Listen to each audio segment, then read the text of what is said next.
சாகறதுக்கு முன்னாடி ஜானுக்கு இது ஒரு சின்ன சென்ட் ஆஃப் பார்ட்டி மாதிரி. நீங்க மட்டும் அங்கேயே இருந்தீங்கன்னா யாருக்கும் உங்க மேல டவுட்டே வராது. யாரும் உங்களை தப்பா நினைக்க மாட்டாங்க. சரி, நான் அங்க வரேன். ஆனா அந்த ஜானு ஃபர்ஸ்ட் நைட் ரூம்குள்ள போக கூடாது. அந்த நிகழ்வு நடக்க கூடாது. ஜானு ஃபர்ஸ்ட் நைட் அறைக்குள்ள போவா ஆண்டி, ஆனா ஃபர்ஸ்ட் நைட் நடக்காது. அது எப்படி? உள்ள போனதுக்கு அப்புறம் ஃபர்ஸ்ட் நைட் நடக்காம இருக்குமா? அதுக்கான பிளான் நான் பண்ணிட்டேன் ஆண்டி. எல்லாமே பக்காவா நடந்து முடிஞ்சிரும். கடைசி நிமிஷத்துல வந்து பிளான் சொதப்பிடுச்சுன்னு சொல்ல மாட்டியே? லக்ஷ்மிய சக்காலத்தியாவே நான் ஏத்துக்கலன்னும் போது அவ தங்கச்சிய ஓரவத்தியா நான் எப்படி ஏத்துப்பேன் ஆண்டி? என்னுடைய ஸ்டைல் என்னன்னா, எதிரிக்கு ஆசைய தூண்டி விட்டு கொல்றது. அப்படின்னா உயிரோட இருக்கும் போதே அவளுக்கு நரகத்தை காட்டணும். வாங்க, அந்த நரகத்தை வந்து உங்க கண்ணால பாருங்க. பலியாட சாங்கியத்தை செஞ்சோன்னா அத பாக்கறதுக்கு ரொம்ப நல்லா இருக்கும்.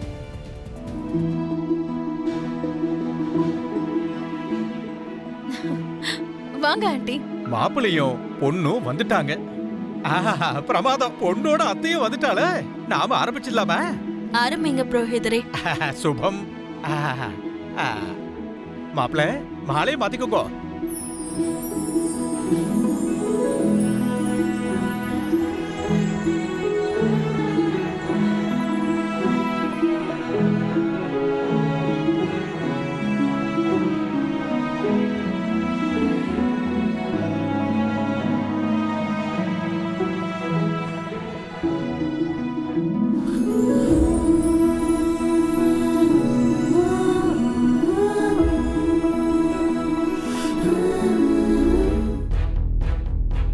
அவளோடது தியாகம் இல்ல, சுயநலம்.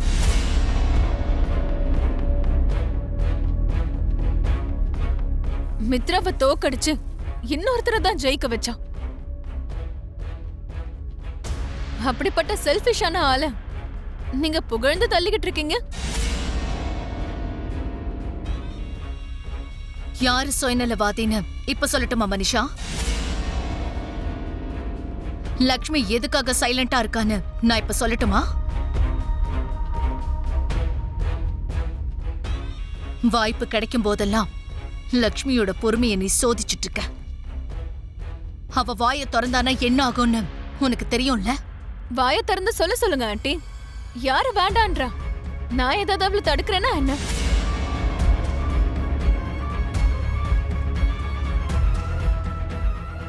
நீ மித்ரா மனசுல இடம் பிடிக்கிறதுக்காக லக்ஷ்மியை பத்தி வாய்க்கு வந்தபடிலாம் பேசாத மனிஷா.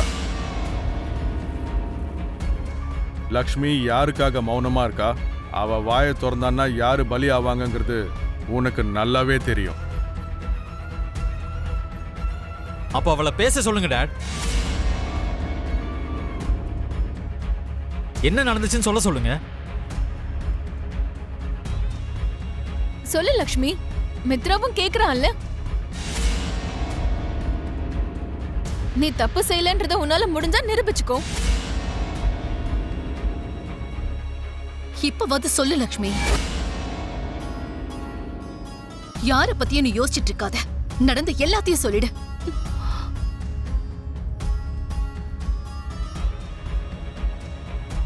இதுக்கு மேலயும் நீ மௌனமா இருக்கிறதுல அர்த்தமே இல்லம்மா.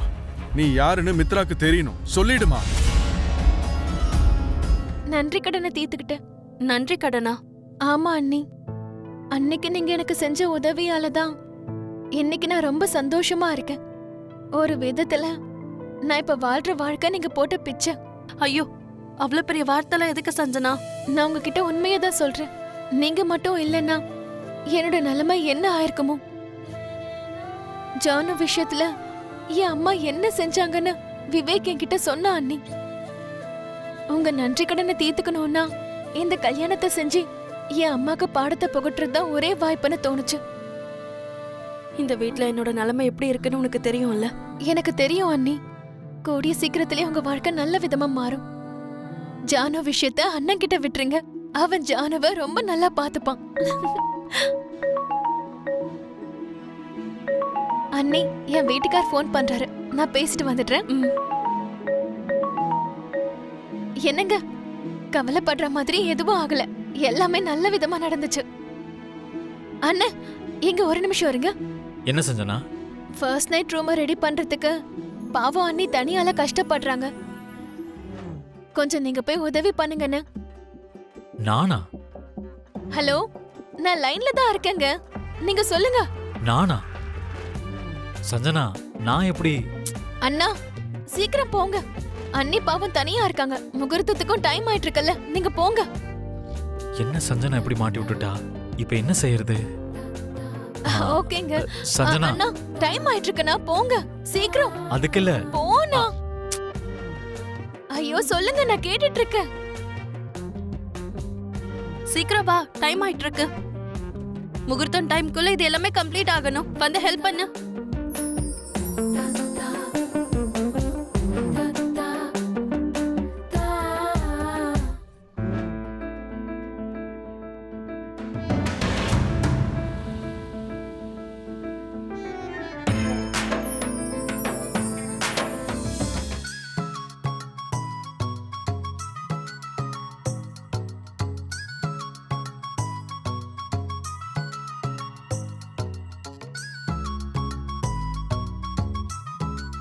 இவ்வளோ வருஷம் காதலை பகிர்ந்துக்கிட்டோம். ஆனா இப்போ நாம இந்த பாலை பகிர்ந்துக்க போறோம்.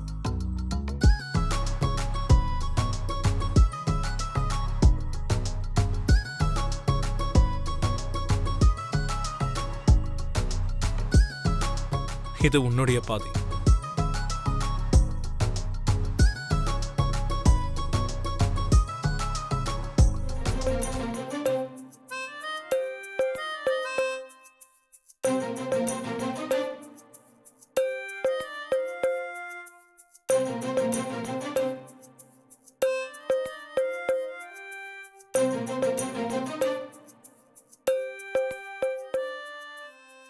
ரெண்டு பேரும் பாலை குடிச்சிட்டோம். இப்போ ஆசீர்வாதம் வாங்க. என்ன அப்படி பாக்குற? நேத்து வரைக்கும் நான் உங்க அக்காவோட குழந்தைனாரா இருந்திருக்கலாம். அதான் மச்ச நிச்சயா நீ என் கூட விளையாடினாலும் நான் அதை பொறுத்துக்கிட்டேன். இதுக்கப்புறம் சினுங்கிறது, ஓடுறது, அழுவுறது, என் மேல கோவப்படுறது, இது எதுவுமே நடக்காது. புருஷனான என்ன மதிக்கணும், மனைவியா எனக்கு சேவை செய்யணும், எனக்கு பிடிச்ச மாதிரியே நடந்துக்கணும். இப்ப நீ ஃபர்ஸ்ட் என் காலை தொட்டு கும்பிடணும்.